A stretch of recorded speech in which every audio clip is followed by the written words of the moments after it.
Welcome to Keep Painting Those Miniatures. Today I'm painting the largest model in the crew box, the M&SU, Howard Langston. This guy was a bit of a quandary. I had trouble getting him put together, so I would have had a really bad time if his arms fell off while I was painting. So I was extra gentle, and I really didn't want it to get any worse than it already was. As always for this set, I started by making a base for him. I could have fit him on the 50mm base with his legs riding on the outside edge. I don't really like that, so I built out the base with some tan bark to make him a little higher and a little bit more heroic. After the wall filler was dry, I primed the base with Malifaux Primer Black. Like other models in the box, I went with successive dry brushes of Reaper Ashen Brown, then Reaper Golden Brown on the dirt.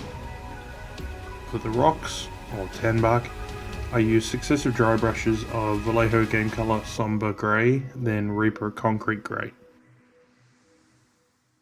For Howard, I started by priming him with Vallejo Primer Black. I then dry brushed his metal sections with Army Painter Gunmetal.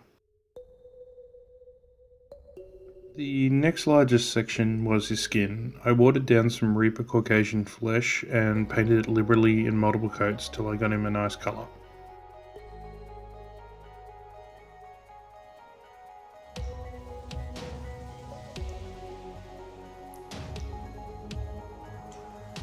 I then very gently painted his robotic arms with Citadel Balthazar Gold. I was really careful as these wanted to snap off with very little force.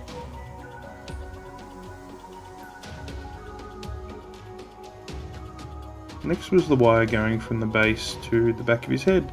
I used Army Painter Greedy Gold to make it different from the other bits.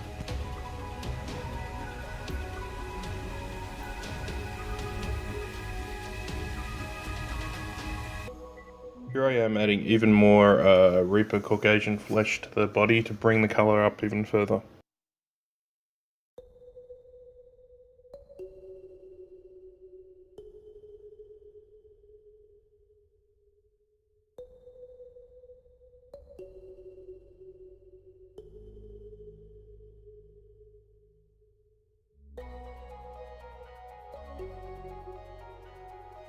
I noticed there were some stitches on his torso and sort of lower back, I suppose.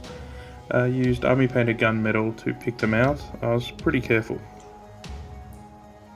I wanted something to bring the model into line with some of the other mechanical models, so I used Vallejo Electric Blue on the dots around the torso. Right about now I decided that most of his base colours were blocked in, and I decided it was time to do the inking. I inked most of the model with Army Painter's Soft Tone, at least all the metal bits. I then inked anywhere that was touching the metal, so flesh meeting metal, with Army Painter Ink Red.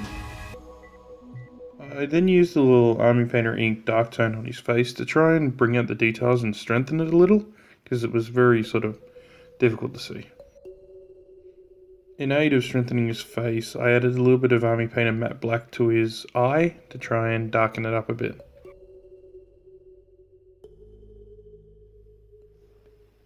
And when I'm putting this guy on the base, I had a little trouble. His legs were not perfect for the base contours. I ended up being a little forceful to get him in place. As a result, I had to do a little cleanup on the base due to the super glue burn.